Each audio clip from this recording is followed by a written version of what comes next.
Welcome to the Quarter Portion Podcast. We are the only Star Wars podcast that knows there's always a bigger fish. We are a London-based Star Wars podcast. We talk about everything to do with Star Wars, from speculation to just personal reactions to things like today's topic, which is the Phantom Menace Revisited. It's the 20th anniversary of the Phantom Menace, and we thought this would be a good chance to kind of reassess one of the most controversial pieces of science fiction genre. Serious, So my name is Krista Hoog. I am one of the co-hosts of the Quarter Portion Podcast. My other co-host Patrick couldn't be here today. He's stranded down south somewhere. But I do have my friends Amy and Derek here with me. Hi guys. Hello. And we are, yes. Oh wow. Yeah. That's very intuitive. That was very intuitive, yes. We thought this would be a good topic since it was just the anniversary a few weeks ago to talk about this. So we try to ground things in our personal experience as well. So I want to ask you guys, first of all, when did you first see this movie?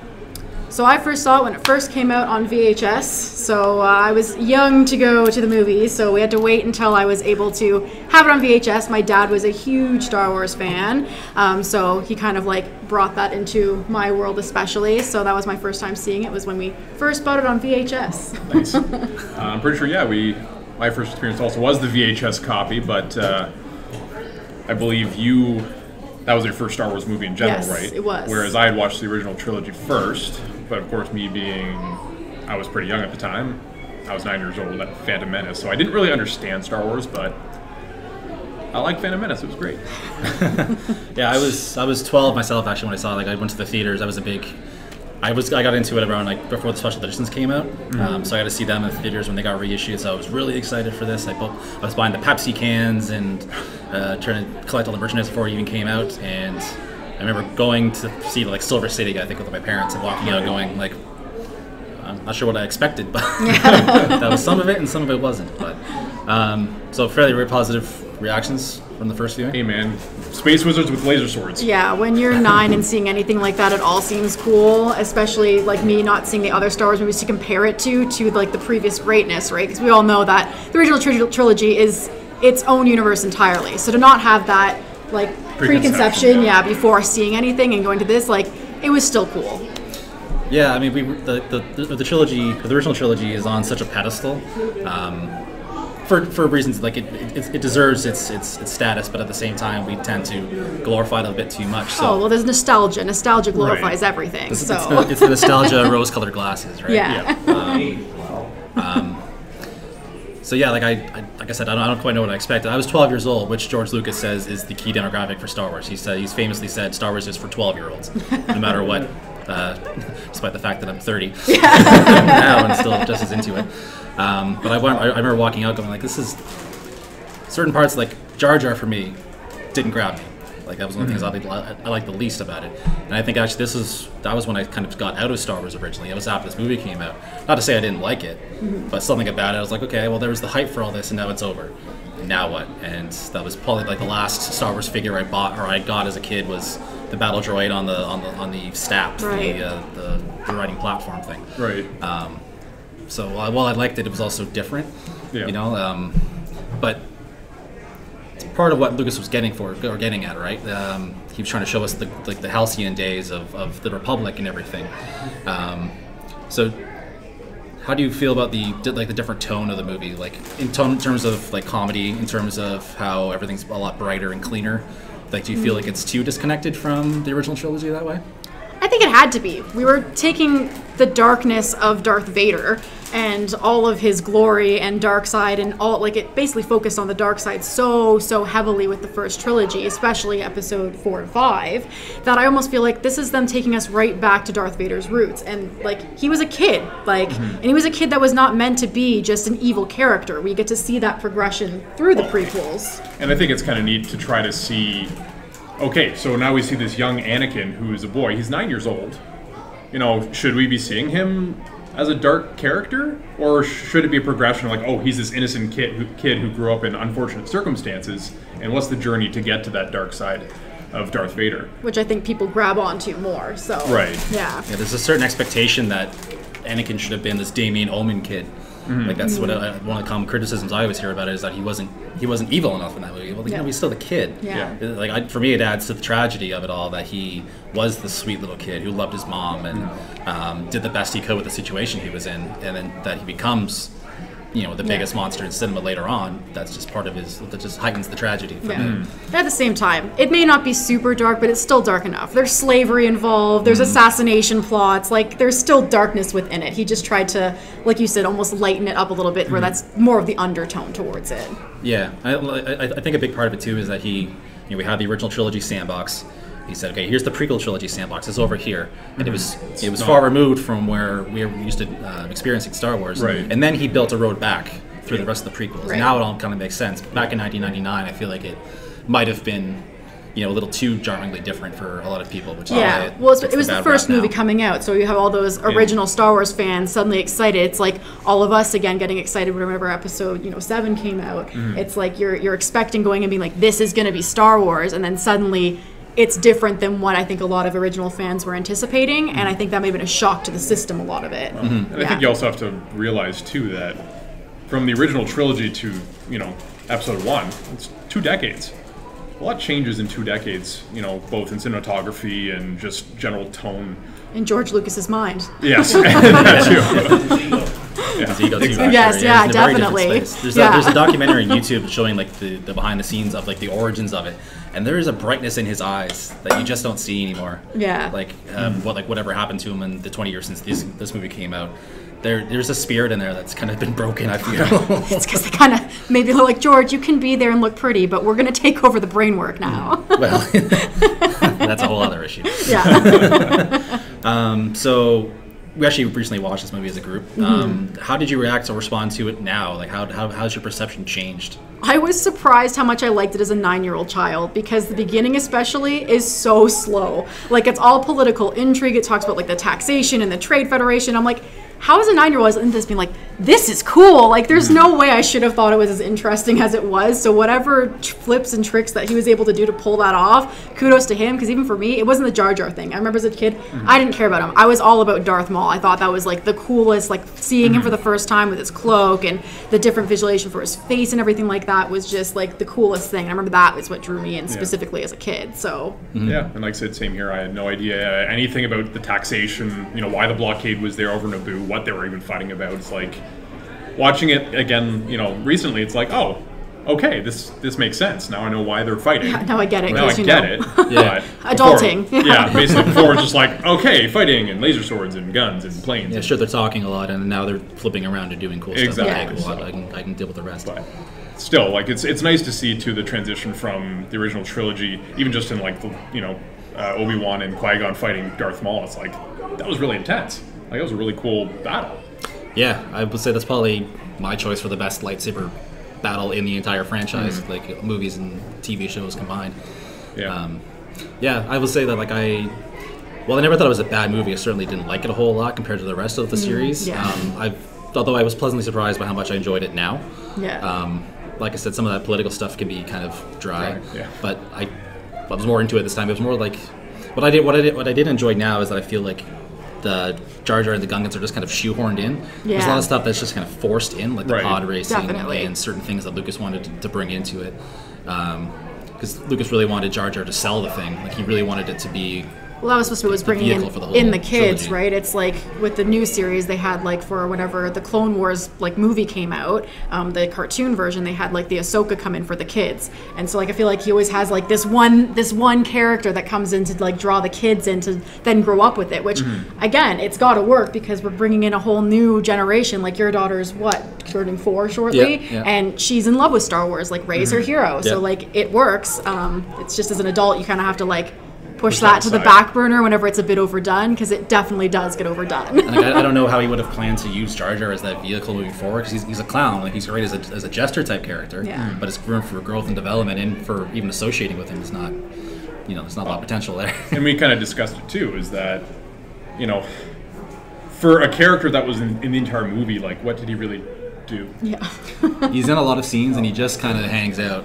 But do you have some questions? Yeah, or comments towards the questions, definitely. Since we're going and talking about Jar Jar here, with Jar Jar, have you guys ever heard of the Sith Lord theory about him? Mm-hmm. That Yes. he was really the mastermind behind it. And that George Lucas abandoned that in the sequels, or the prequel sequels. Right, yes. But that's why he was set up and had such prominence in the first episode. I've heard about it, and some of the evidence you hear for it kind of makes sense. Like maybe he was thinking that. Very glad he didn't. Just I can't buy that character as that evil, right? There's actually a great adaptation of the movie by an author called Ian Dosher. He converted it all to Shakespearean language, and I'm a bit of a Shakespeare nerd, but he turns Jar Jar into this very cunning, like Machiavellian villain who's behind everything. Like he's playing dumb in all the scenes in the movie, but he's actually engineering things. I can get into that, but him as a Sith Lord using the Force, I can't. Yeah, just not fine with that. In retrospect, what would you think of Watto? Who's been pretty convincing evidence he's like a Jewish stereotype. Oh, yeah, definitely Jewish stereotype, but still, even like there's a lot of stereotypes that are in Star Wars for pretty much everything that he has. Like and even within this movie too, the blank on the name of the priest in the beginning, Newt Gunray and the Viceroy, Daimonians, yeah. And like they're a very bad stereotype in themselves. Yeah. Like exactly. Yeah. So like even though the stereotypes, like I personally thought Watto was awesome. I thought he was like a totally cool character because like he was just so like he's the guy that was Anakin's slave master. The Toydarian. Yeah, the Toydarians. Toydarian. I Yeah. heard people say that was kind of a ripoff of Italians. Don't look at me, but There's a bit of crossover. Yeah, I could see that. I could see that, It's but obviously Fagin with wings. yes, yeah. Yeah. Who was Yeah. the leader of the Jar Jar's people? Oh, the Gungan, yeah, the Boss Gungan Nass. King Boss Boss Nass, Nass, yes, yeah. Yeah. So that's another Yeah. topic.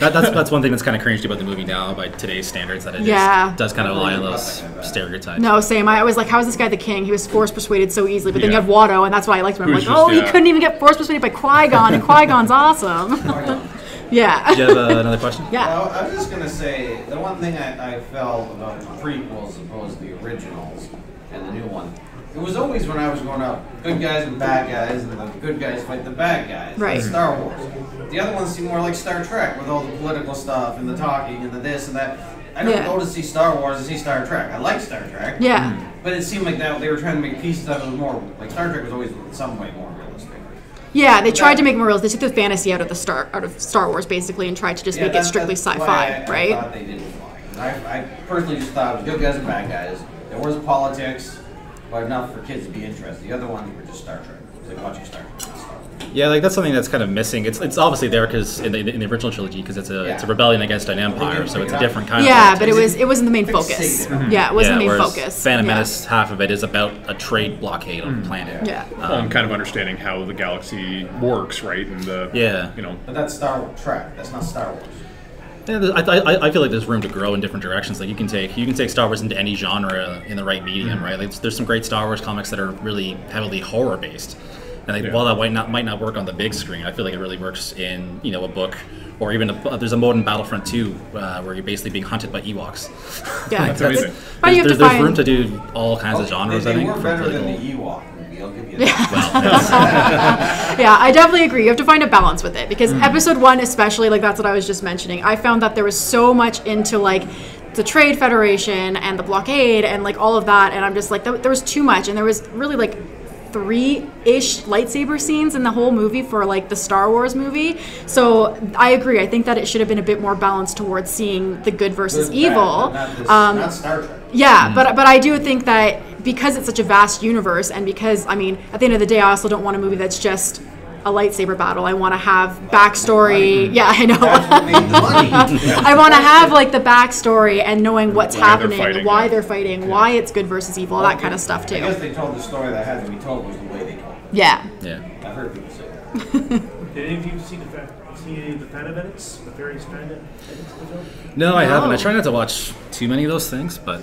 sometimes I find they're kind of dismissive of valid things in the movie. But I have heard there's some really good They're edits. available on YouTube if you want to see them. Yeah, Yeah, I've heard good things about them. Yeah. yeah. In comparison to the Disney films, where does that change your perspective on Phantom Menace, knowing that that was at least it was pure Lucas? Does it make it worse? Does it make it better? Like, how do you see it now? Yeah. Yeah, that one's the heavy topic, isn't it? It's the heavy topic of the day for sure. Yeah. Those original films had Brian De Palma with his wife being editing. Yeah, It's exactly. Redoing the dialogue. There's a way to see Pure Lucas as kind of a bad thing, because with the original trilogy, he had a lot of help from his wife, from Lawrence Kasdan, from all the other. He didn't direct Empire or Return of the Jedi, so like, I feel like that's one of the things where the prequels went wrong, is that he had too much to do without being checked. Like the directing and writing is not always his strong suit. He's amazing at telling a big story picture. And the visionary behind it obviously is great, otherwise we wouldn't be here today talking about it. But yeah, I feel like people are experts in what they're experts in. So tell them your vision, your ideas, and let the experts take that and portray it. And like Filoni takes a lot of things he learned from working with George on the Clone Wars series and applies them to like modern day like Rebels and Star Wars Resistance and the Mandalorian to come. So I think so long as we learn from Lucas and his passion for this thing he created and the way he views and what he views as the key core principles, I think we can take that and make something else entirely, like the sequel trilogy, which I think are still pretty pure to his vision, right? Yeah, I think so. That's why he was talking about the best thing about when Disney got it, because for the first time for years they get someone above looking at the script and saying, this is not acceptable. Yeah, this is not to the level that we'd want it. Yeah, exactly. Someone to say no. Yes. Yeah, and that's it, because George Lucas is always like, especially like we talked about earlier, his ego, right? Like I can only imagine how great he must feel after the success of the original trilogy. So of course he thinks that I can bring out this prequel and make it awesome, right? I think I saw a video of the conferencing, and he left the room, and they started talking. It was like for the first time they able to speak freely. Yeah, exactly. And so that's the thing. No wonder the prequels tanked like that if they couldn't be that honest. Yeah, go ahead. Maybe another problem is it couldn't really live up to the hype. It was way too overly. Exactly. So huge, people get so much. Like even me, I had my expectations up here. If your expectations were maybe down there, well, we could even and they might still even be a little bit under from what it was, but at least you're like, okay, well, it didn't tank like you said, right? Whereas, the expectations are. It was the first Star Wars movie to come out, like you said, 2 decades. 2 decades. So like, the original one is the only Star Wars movie to ever be nominated for Best Picture. Wow. But it didn't win. Yeah. they're not always Oscars. Because of Amy Hall, which I have no idea. So to kind of go off of something like from what was mentioned here, like, do you think this was a good setup for the prequels? Like do you think Phantom Menace set us up for success in the next 2 movies, or? I think it could have done a better job at it for sure, but I do. I think that because the whole point of the story is to tell the story of how Anakin got from Anakin to Darth Vader, but he wanted to know this Darth Vader character, right? And why not bank on that, because everybody loved him.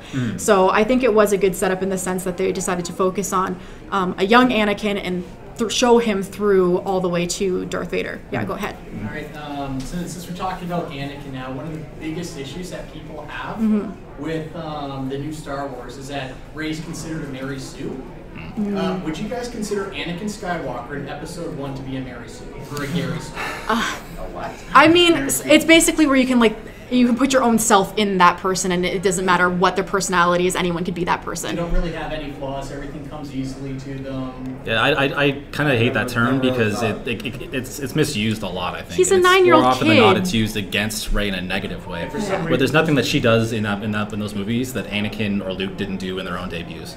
It's not being overpowered. It's being the protagonist. You're always going to have special powers if you're the protagonist. Otherwise, you wouldn't be the protagonist. Right. The big problem is that there's absolutely no sort of justification of bringing a 9-year-old back into a no war zone. Yes, we joked about that quite a bit whenever we're watching. Like, why is the kid along for this? He was just denied training. Like, he shouldn't be here. Or even just banking on the fact that a 9-year-old was going to win a pod race, which eventually got them the parts to fix their ship to get back to civilization. But Qui-Gon had a feeling about all of that, and we have to trust in the Force with Qui-Gon at that point, that I understand right? for So sure, that part just to generalize it and just say, oh yeah, 9-year-old kid who can race, who's never won a race before.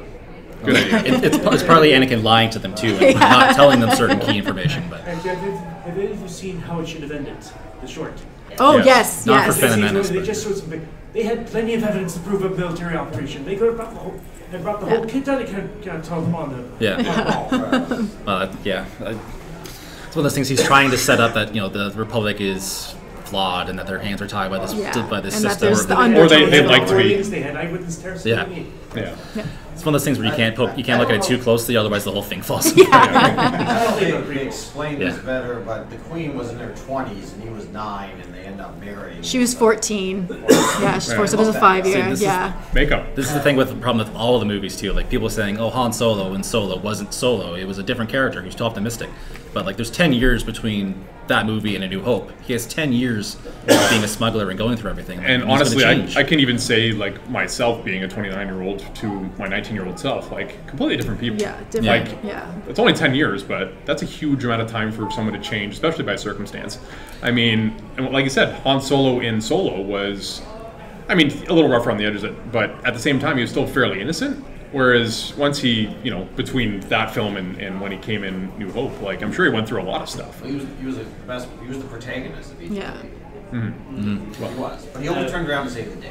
Yeah, Star Wars has always had a bad job of explaining time frames like that. Yeah, and that's the thing. So yeah, there's the age difference is only 5 years at least versus thinking she's in her 20s. They play her a lot older when she's 14-year-old queen. Yeah. Mark Hamill said the big problem is that they didn't have a Han Solo to be that every man to look at the grandeur and saying, "Are you serious about this?" Yeah. Yeah, that's a good point actually. Yeah, you don't really have that sort of character.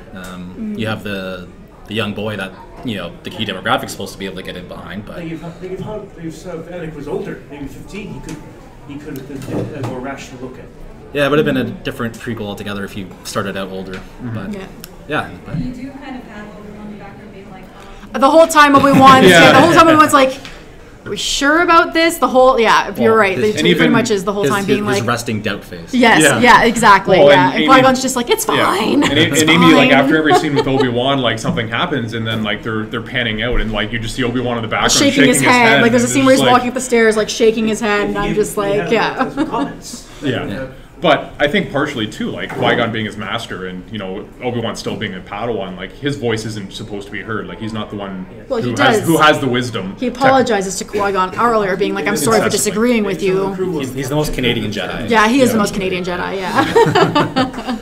But yeah, speaking actually of bad time frames, we looked it up during the movie last night. He's 25. Yeah, he's 25 and a Padawan, so that's why I was like baffled by, because I'm like, that seems old to still be a Padawan, and like, Obi-Wan's cool. Like, he's a good Jedi, so like, I feel like he maybe should have been in Jedi Knight before 25. Anakin graduates in 10 years. Yes, and like, but again, he's supposed to be the most powerful Force user and all that stuff. So like, I get he's excelled, but I'm like, I still feel like 25. Usually, I feel like they'd probably be a Jedi Knight by then. well, it is also by the time Anakin is nearing the end of his they do kind of have to start shoving everybody they can into it. Yeah, there's the war. Yes, definitely. I've read some theories that Qui-Gon kept Obi-Wan around because, you know, they finally got into a good thing after he's messed up with those old Padawans. Yeah, you're actually doing well. Please stay with me. I'll look better. Yeah, that's one thing that struck me too. Rewatching it again, I thought Obi-Wan played a bigger role in the movie, but he really doesn't. A lot. Like, do you think this was a good setup for the character that we knew? He was the one thing that was familiar in the movie back in '99. Do you think he did a good job of? Well, it was portrayed by Ewan McGregor, and I personally like it's exactly that precisely. But then on top of it, like, he is a phenomenal actor, and so I think even though he was given little screen time, he still gave that portrayal of Obi-Wan, like, the feel of him, even if he was in a bigger part. Because I mean, they were trying to introduce Qui-Gon as like this master-orial like kind of figure, which. Fantastic job, like, with Qui-Gon. So I think that they were just trying to shift their focus, but have him there for that relativity, and then still be like, then he gets his bigger role once he becomes like Anakin's master and all that. Yeah, you notice that there was see the emotional weakness of Obi-Wan in the final fight. But basically, when Blanc kills I mentioned that, yeah, that's what I said. I'm like, he's about to go dark side. He's about to go dark side. I was so excited. How much more like the idea that if he cannot hold his temper like that in that situation, no wonder he screwed up with that again. Exactly. Yeah, exactly. Yeah. You did actually say in an interview that, you know, he kept going to work and being like, well, what's actually my character? And it's like, you stand behind Liam just sort of a bit. It's like it's a work in progress. Yeah, your character's to come. You're here to step into your role, basically. Yeah. And once again, like, I think in the same note as Anakin, like, we're seeing an origin story for Obi-Wan as well, in a sense, right? Where he's this old, wise master, you know, living on Tatooine, training. A lot of failure. Yeah, exactly. But Or like his teacher. and trying to train Luke, but we have to see where he starts too, right? Yeah. And so this is kind of his origin, where he's like, okay, he's just a Padawan, he's learning, and Yeah, but he has to decide how much to emulate the Guinness. Yeah, trying to Yes. fill Alec Guinness's That's shoes. big is a shoes to fill. big Big roles to fill. One thing this is about the Phantom Menace, that was weird, is it seemed Luke seemed to be more upset about Obi-Wan, who we just met the day before, old Ben, than when his aunt. I noticed Anna could get like burned to Yeah. death. I know. Luke's a different story entirely. That's a whole other panel worth of nonsense. I can get into that. Trying to unpack his emotional dependencies. As I understand, Luke was working on adrenaline. I don't know. I'm sure he was in shock too. He Yeah. was devastated. Yes. It's just he sort of latched on to Obi-Wan as As father his figure. father the whole- figure, yeah. and Yeah, because he just went through trauma. Well, just Yeah. went through a Absolutely. momentum and just Plus- keep going. Yeah, plus he's told that, he fought in the war with, or he knew his father, right? And it shows that he's always had this, like I'm sure most people would, with knowing that they never got to know their father, but hearing these stories about them, especially his aunt and uncle not really talking about him too much, to kind of hit him Taboo. away. So then whenever finally he meets somebody that does know about his father and actually works side by side with them, that's got to be suddenly latching, like you said, onto that father figure moment, right? Not to mention his nurture. He's fun. He's nurturing. Yeah. Yeah. He's everything he wanted it for a father. Exactly. Go ahead. In retrospect, do you think it was a mistake for the prequels not to focus on Obi-Wan and his failure as a mentor, instead of focusing on Anakin's fall itself? Do you think that would have been more powerful to have Anakin as a supporting character? We've had It's an that. interesting perspective for We've sure. had that yeah. question before whenever we did a previous podcast, and it's called In Defense of Anakin, where we were guest stars on it again, because I'm a huge Anakin fan, and I have a whole defense on it, so please listen to it, because I swear it's legit. But I think it's hard, because I don't necessarily think that it was truly Obi-Wan's downfall. I feel like, obviously, with the Master, you have that direct link in line for how to be helping train and raise them, essentially, especially from children. Usually they're younger than when we see our Anakin, and they're younger than that. But he has so many outside influences. Like, he is in the pocket of the Emperor without even knowing he's in the pocket of the Emperor from his teens, right? Sidious. Exactly. Yes. Yeah. Yeah, So he had a tall order to begin with by training someone who was older and already established.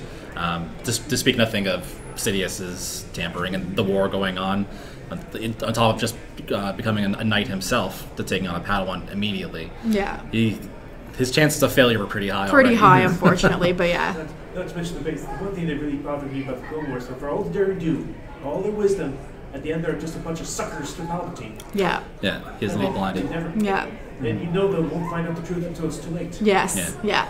Which is one thing in retrospect this movie does very well with Palpatine, is setting him up as Oh, they did it. Yeah, I think they did a good job at just subtly setting him up for what he's about to become. yeah. Ian McDiarmid plays it greatly because there's a moment where Padme defies him. Yes. And says she's going back to Naboo, and you can so can many ways, so many layers behind his performance in that moment where he's like, Yeah, he's you trying see to recalculating totally his recalculate his plans. entire plan, because she was supposed to not go back She's to supposed to be a Naboo, and puppet, she's just basically, like, right? I'm out. And Padme is actually something that you're very passionate about as well. Yes. And she, I feel, didn't get her full service or full justice throughout the rest of the prequels. So, No. how do you feel about Padme's role in this movie in terms of what she could have been? Yeah, I think that episode 1 definitely did a great job at portraying one of the first, strong female characters that wasn't overly sexualized, be a younger woman, and then showing that she's in a powerful leadership position. She's the queen of Naboo, right? And not only that, she was elected into it, is how their system works, which is even more fantastic, that her people wanted her in that role.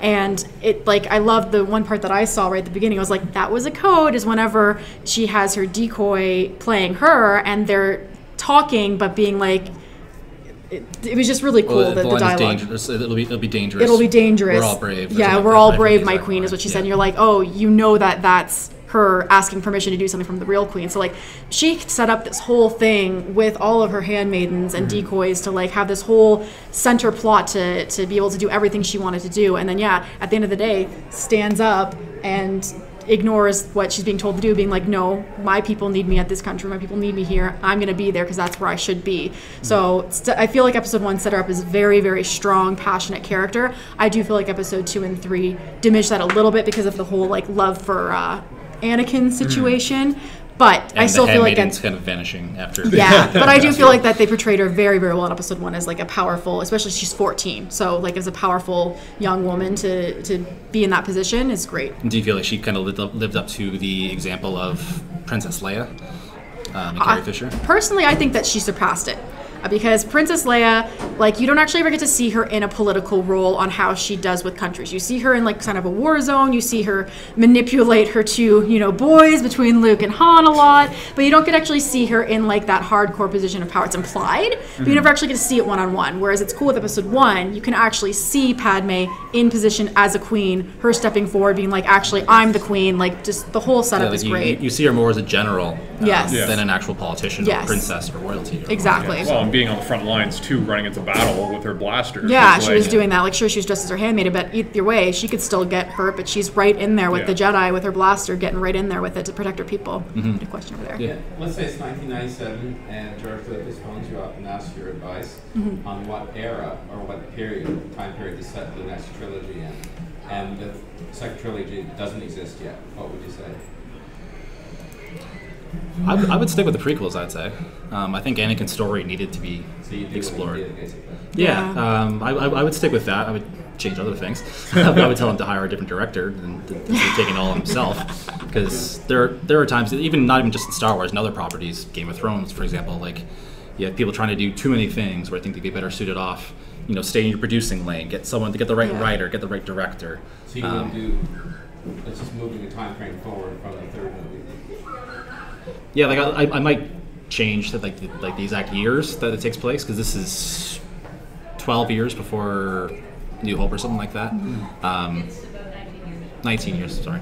I might move that around a little bit, but that and Anakin's story I think needed to be told.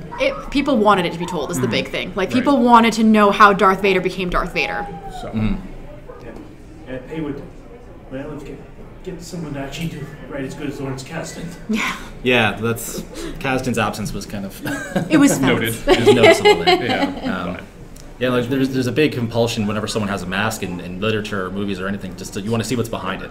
And I think we needed to see who Anakin Skywalker really was after seeing Darth Vader. Right. There's definitely argument for then you ruin the mystique behind it. It's like never meet your hero, right? Because you'll always be disappointed. And I feel like that's what happened with your Darth villain. Vader, is because he was this amazing epic villain, especially for the time. He was like one of a kind for what he brought to the theater. And then so people wanted to know that, and we gave it to them, and then a lot of people that wanted to know that were then disappointed by it. But I think that's every franchise ever. Well, just remember, he had there was Ants in Doctor Doom.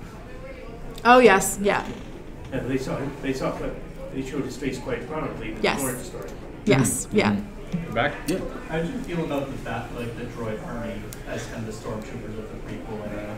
I mean, because I was very young when the first movie came out, and so I really loved the battle droids and their basic design. The fact they were a little bit goofy. Yeah. but they're out there with the stormtroopers. Yeah, exactly, yeah. Yeah, you know what? I think I actually disliked them more back then, as opposed to I don't find them that bad now, to be honest. Like, I don't know what well, I if was anything, the irritated comedic, the comedy that the droids bring, even past the first episode, I think I enjoyed more than perhaps the potential comedy behind the Gungans, which I think we all kind of agree was a bit much. by. Like the Gungan's humor felt very forced. Yeah. Whereas The the droids- droids are just bumbling droids. We've was seen droids natural. like that throughout the whole series between Yeah. R2 and C-3PO, and like how they are a little bit Yeah. whimsical. So having like that kind of battle droid as well. Again, sometimes was a little bit, they're like, oh, where are you? Like that kind of thing, like was a bit much. But again, they are trying to bring that for the kids. And as a kid, I think that like you appreciated that, like you said, you enjoyed it. Yeah. Not to mention it allowed for the Jedi to go full out slashing up the whole. And not have to worry about doing Exactly. too much gore. Yeah. Right?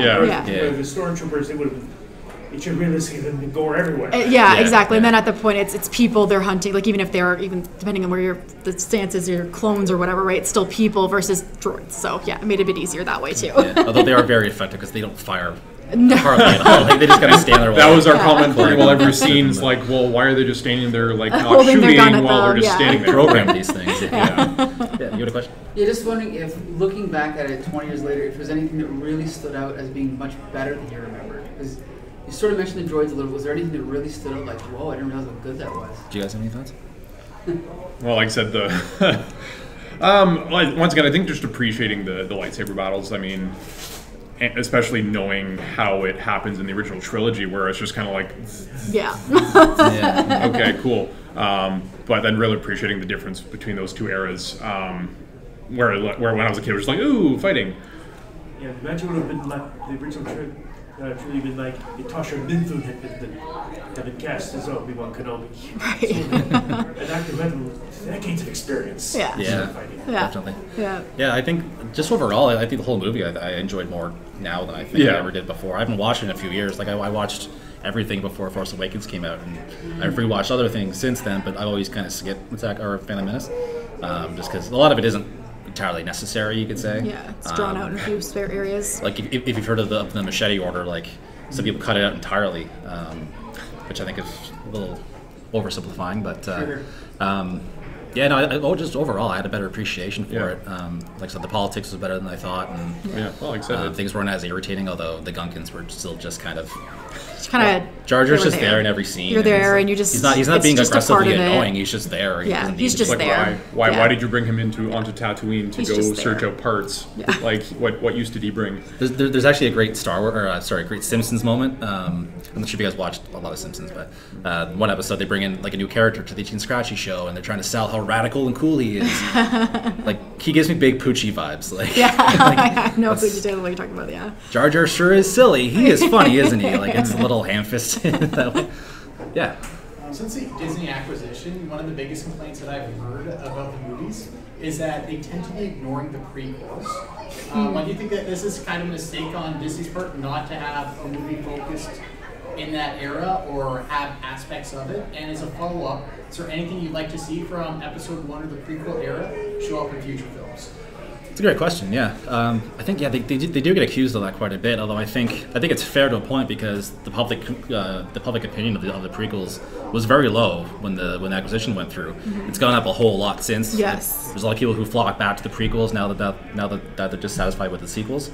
So now I think that you might see them take more risks. Not risks, but they might go back to it a lot more. And you're starting to see it more in the expanded universe too, like in comics and whatnot. But yeah, there's still nods to it in the new movies. Like Hux says to Kylo Ren, Kylo Ren says to Hux, maybe we should get a clone army. There's little nods all throughout it.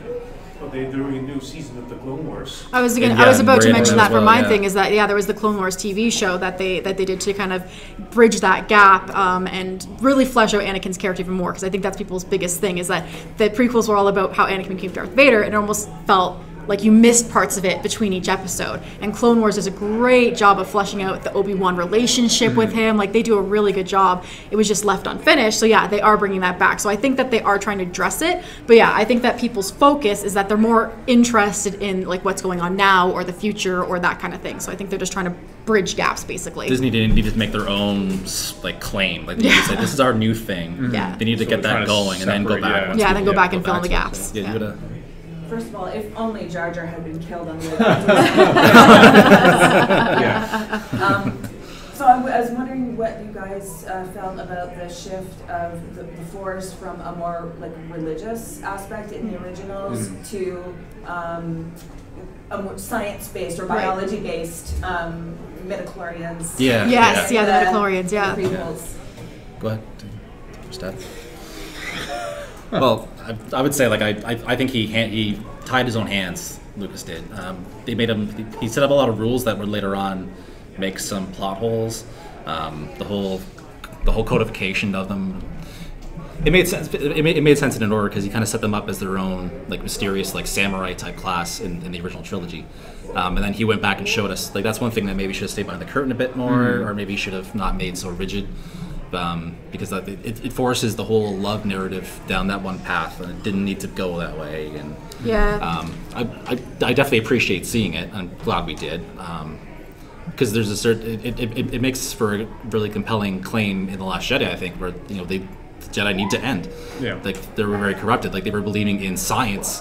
Like the midichlorians thing was the thing that was driving them to find new Jedi, and that led them astray. Like they were so blinded by this, and that's why Sidious was able to do everything that he did and turn the whole galaxy against them. So yeah, and I think that they do a good job of making it seem like for whenever the Clone Wars happen and things like that, it's like as if it almost feels like so many more decades should have happened between like episode 3 and episode 4, because whenever you see episode 4, it's like oh, that old religion, I don't believe in that. I'm like, that was just a few years ago, right? And then how do you forget about them? Yeah, right. So like that definitely is an issue. But again, people don't understand the Jedi, and I think that they keep it themselves a mystique. We're seeing an inside look at the Jedi, so you have to try to think From of the like point the of rest Jedi. of an average person for how they would see the Jedi. They probably wouldn't quite understand it. They probably don't know about midichlorians. They're like, oh, it probably is a religious thing because it's all about feeling the Force and knowing the Force. Like Qui-Gon makes it feel very religious in episode 1, how he speaks, even though he's the one that talks about the midichlorians as well, because he talks about you have to trust in the Force and feel in the Force, and I sense in the Force that this is what's going to happen. So I found that, again, it's hard not to love Qui-Gon's character because Liam Neeson did a fantastic job, but then his character was super cool as well. So I did think that Qui-Gon brought a good balance to that. And I think, it's just trying to remember that we're seeing this cool inside look, whereas the rest of the Republic wouldn't know all this backstory stuff to the Jedi, so they probably did just see it as like, oh yeah, you have that order, it's kind of like culty, right? Like, so Yeah, definitely. so but definitely I can see, especially the comment of that old religion and nobody believes in that anymore, and then the Force choke happens, people are like, so but there's a separation there for sure. and the expanded universe has kind of capitalized on that too, and like it's now kind of accepted that people didn't know what the Jedi were at the time. Right. They were mythical in their own time, so which just explains how they can fade away so quickly, I guess. Yeah. That's one thing I do find compelling about how they set it up, is that they're seen as like the sword arm of the Republic. Right. Police state almost, especially when they become literally that. Well, yeah, when they become the Even generals though- of the army, it's like, okay, who are you? But you're a Even space though- wizard, so great. Yeah. Even though Yeah. my joke is always, but Jedi never get involved in politics. They're never political. Meanwhile, in every episode, they're always political. They're introduced in as diplomats on a political mission. Yeah, hell ambassadors from the Republic. Exactly. Any other questions? Yeah. Have you guys seen the space episode where they go see the Menace and or the Simpsons parody? Space? I don't think I've seen Space that. 1999, Simon Pegg, Jessica Simpson. Oh no, I haven't No, seen but that. I'd love to because I love Simon Pegg. How did I not know about this? There is a great movie about the whole thing too. British Fanboys. sitcom, the last one too. Oh my gosh, yeah, British sitcom and Simon Pegg, I'm Simon sold. Pegg plays Scotty. Yeah. No, like I love Simon Pegg. Yeah. Oh, that explains it. Yeah. Give us some You homework. won't like it. No, there's room to make fun of it, I think. Oh, you have We're to. not that rigid of Yeah, fans like, oh, there's no. nothing to make fun of. Everything is great. Yeah. Like you- I love the robot chicken parodies and. Oh yeah. Or even, like, something Family something Guy yeah, doing something their- dark side, like no. And then even on the one box set nowadays, they have a whole reel of things that people have done in pop culture making fun of it. Yeah. Like you have to be able to kind of poke some holes in it. Oh, and yeah. laugh. Burns all his Star Wars stories in it. But there's a Yeah. good movie about the whole concept too, Fanboys, about Oh, Fanboys, You've seen yeah, that? Yeah. that was a good And movie. It's about them they get a terrible shock with the whole worth of their caper. Yeah, no, that was a good movie too. Super emotional. Wasn't expecting to cry at the end of that one. I haven't seen the Simpsons I don't parody. think so. No, Yeah. no. It's not called the Feminist, it's called something else. Yeah. But it goes, and so Homer is confused by all the politics. Yeah, that's not surprising. I think Homer especially, but I feel like most people, like I said, that was my big thing we mentioned in the beginning. As I was a 9-year-old girl watching this, and I thought it was such a cool film, and I'm just like looking at it now as an adult, being like, how did I understand anything that was happening in this movie? Yeah, I don't think I could show it to my daughter now. Like I've shown her Force Awakens, and she was locked to the screen the entire time. But I don't think it's as engaging for kids as it As I it was thought portrayed used to supposed to be. be. Yeah. Because like Jar Jar's there, but he's not, like I said, he's not doing anything. Yeah. He's They just didn't have Christian hate. Yeah.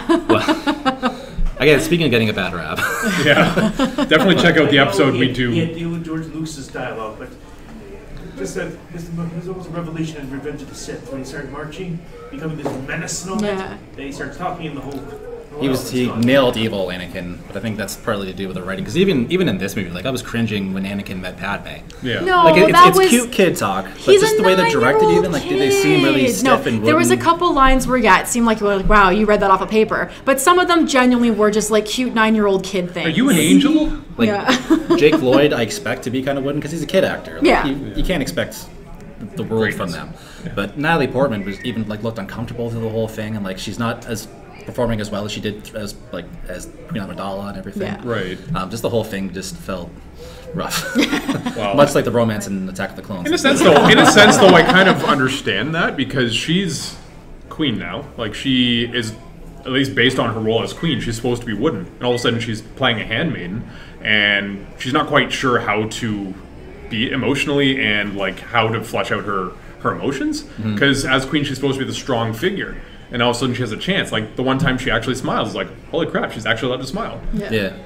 And like I feel like, yes, maybe it is Natalie Portman as an actress when she was 14 or whatever age she was when she did that, but you know, in a sense I can look at it and say, well, this is like the first time she's allowed to just go out and like be a part of the world and be herself rather than the queen or whatever she was before she was elected queen. Like it's a very eye-opening experience. Like I didn't know there was still slavery in the Republic. Exactly. So She's I think like a lot of it by is just like she's very shocked by the world, and she's still trying to figure herself out as just a regular human instead of a queen or a you could definitely perceive it more that way, and then justify the discomfort that you feel with watching the scenes. All of a sudden, she's thrown into uncomfortable situations. George Lucas has never known how to write romance. It's not as strong. There's that too. There's a great YouTube video where talk about how basically they tried to model off Dr. Zhivago and completely screwed it up. The classic influences are there for sure, but like even down to the pod racing, like that's his love of street racing. Like, he was into street racing as a kid. Like that's the reason we have a 15-minute segment of that. Yeah, we timed it. We timed it. Yeah, it's rough. Yeah, we have like 5 minutes of Samuel Jackson as Mace Windu. I know. Yeah, that's pacing issues. Every Star Wars movie has its issues with that. Oh, definitely. They put their focus into something and then they run with it because they're like whoever's doing that part is like they put themselves into this and see it for what they see it as, but then doesn't translate all the time to everybody else. I'm sure the people that are really into, crafting and making vehicles probably thought the pod race scene was really cool. But yeah, for me, I was definitely like, it needs to be there because it's supposed to show Anakin his reflexes, like that kind of thing, show that he wins himself his own like freedom kind of thing. But yeah, 15 minutes of it may be a bit much. Imagine what it could have been like if Lucas was still married. Yeah, and his wife could try editing it. Yeah, because Marsha had a big role in the original. Yeah. So it would be very interesting to see how it would have turned out in other hands. Yeah, but, with other influences for sure. I was glad though that it has aged better than I thought it would. Yes. Well, I think it's easier when you can see it as a whole. Like when it was individual, it's so hard. Like I said, especially because that's your direct comparison, the only Star Wars comparison people had to the original trilogy. Now that we have all these other episodes, we can see how the story's fleshing out. You can have a way better appreciation for it 20 years later. and the expanded universe has done a great job of adding on to it as well, like tying all the threads together. And at the end of the day, like there's an hour and a half movie film that you're trying to flesh out the story, and I think movies have a really hard time of actually making a coherent story that fits and makes sense and is entertaining in such a short amount of time. Yeah. And so to be able to add on to like extra, novels and comics and TV shows and all that, and just general media saying, oh yeah, this is what it was supposed to be. Yeah. It's like, oh, okay, that makes sense now. Like even there's a great local author, E.K. Johnston, just wrote a book about Padme and her handmaidens that's set after Phantom Menace. And rewatching the movie now, having read that, every scene with her and Qui-Gon and with her and her handmaidens is totally recontextualized. It breathed a lot of new life into it. Yeah. So. Well, because you were saying that in the book, it kind of makes it seem that Qui-Gon knows exactly that Padme. Yeah, like she's reflecting on Qui-Gon. She knows that he knew everything about her. So like every line, the Queen agrees with me. Yeah. Like he's daring her basically to reveal herself. Yeah. A lot of times it didn't set up enough. Like the problems with the Revenge is how they shoehorn everything to get into continuity. Yeah. Like the old last minute thing of the Force ghosts. They should have set that at least the possibility up in the Phantom Menace. Yeah, and that's the reason why that movie is, like 1/3 of it is people walking down hallways having expository conversations. Like you're getting all the story crammed into a bunch of segments. Yes, when it could have been spread out a bit more evenly. Marsha could have probably fit it out much better. Yeah, or Kasdan or anyone. But, or if he didn't have 15 minutes of pod racing. So just to wrap up, where would you guys place this on your personal rankings of Star Wars films now? Oh my gosh, that is a challenging question, isn't it? That is a challenging question. I don't know if I want to say. Everyone appreciates Star Wars in their own way, and I think every take is valid, right? Yeah. I'll go first and say, it's still my lowest ranked, but I used to put it a lot lower than the others, just out of. So like by a bigger margin, but now I say it's a lot closer. Like I feel a lot better about it. Like I don't feel as negative. Yeah. Still not my favorite. It hasn't moved up on my list personally. Yeah. Well, but honestly, like as watching it as a 9-year-old, I think it probably was higher up on my list of the Star Wars. I mean, I watched the original trilogy when I was maybe 7 or 8, and then all of a sudden I get this new one and like, oh, this is great. Look at all the great effects and the CGI. I was like, it was exciting visually, and I think at that time it was like, oh, this is the best. And so I think at that time I would say, yeah, it was my top favorite. But then of course, as you get these other films, you know, and as you get older and start to understand things a little differently, then yeah, probably a little lower. But yeah, it's honestly not the lowest. It's my second lowest. My first lowest, which people are gonna hate me for, is episode 4 because I can't stand Whiny Luke. I hate him that much that I put him below Phantom Menace. It's him alone. I can't stand. Gotta go to the Tashi stage for my power. Shut up, Luke. I hate you. 3PO, shut up. Shut up. So yeah, that is the only reason why that ranks lower. But yeah, it still is lowest because again, Phantom Menace is almost there to set up episode 2 and 3 and then into Darth Vader. So it's not meant to be, I think, this blockbuster, crazy, eye-opening experience. It's the prequel to the prequels. Exactly. Yeah. Yeah, that's a good point. Yeah. Okay. Any other comments or questions? Have you guys seen the Phantom Edit? Yeah. No. Yeah. You asked about that earlier. No, I don't think no. we haven't. No. I've heard about various projects like that, but Like I said, they're available on YouTube. Yeah. yeah, I have to check Check them out for sure. Yeah. It's got the director's commentary on it. So Oh, nice. listening to his thought process, because this is a guy who's gone from film school. Yeah. And just why he did things, where he was looking for things, and anecdotes about Bollywood editing from a little bit earlier. It sort of makes you appreciate it in a whole new way. And you Yeah. get an idea of maybe what it could have been. Yes. Adjusted it a little bit. yeah, that sounds really interesting. I'll have to check that Yeah, out. definitely. Yeah. All right, excluding Duel of the Fates, what was your favorite moment in episode 1? That's not fair. 'Cause that's always been one of my favorite Star Wars moments ever since the movie came out. Like I would pop the movie in just to watch that. Anakin Yeah, that part. scene. Yeah. That's a very good question. Let's see. You guys have any thoughts come up to mind? Well, that one is your favorite scene, so. of course, yeah. Yeah, way to ruin my. Watching, actually, I'll step in. Qui-Gon dealing with Watto. Qui-Gon on Tatooine is great. Like I really appreciate Qui-Gon. I've always loved the character, but like again, he was like the quintessential Jedi, and I just realized it more and more every time I watch this movie again. He was what the Jedi should have been at that time, and so just seeing him deal with Anakin, like Anakin's asking, "Are you a Jedi?" and he goes, "Maybe I killed a Jedi." That was a good line. He's just a cool guy. There are little moments in the prequels that are brilliantly directed and acted, and that's one of them. Yeah. But Well, I don't know about being identity, so it's just like getting Anakin, just as Yoda predicted, he brought disaster to the galaxy. yeah, one way or another. Yeah. Do you guys have any moments? Yeah, so I guess my favorite moment outside of that, obviously, because I guess I can't even choose like Qui-Gon's death scene as a moment, but yeah, if not, then I guess my moment would probably be when you first enter the council scene, because that is a really cool moment to see them all in their circle, in their chamber, as like the Jedi. It's your first time you're seeing the Jedi in their prime, at their height, and so I thought, especially Samuel Jackson is there, like, you can't go wrong. So yeah, whenever the first Qui-Gon entering with that and that whole conversation scene, I really liked that scene. I thought it was really well done. It was supposed to give you this feeling of hierarchy. You see Yoda in this place of power and not this crazed old puppet man. Like, very, very cool. Yeah, no, for sure. That's definitely up there for sure. Because crazy old 900-year-old Yoda is now all of a sudden a very different I don't want to say in his guy. prime because it was only 20 years, before that. But yeah, He ate some things on I feel like that scene sort of sums up what the prequels have done best out of all three eras right now, which is show you a galaxy that is in fact full of culture and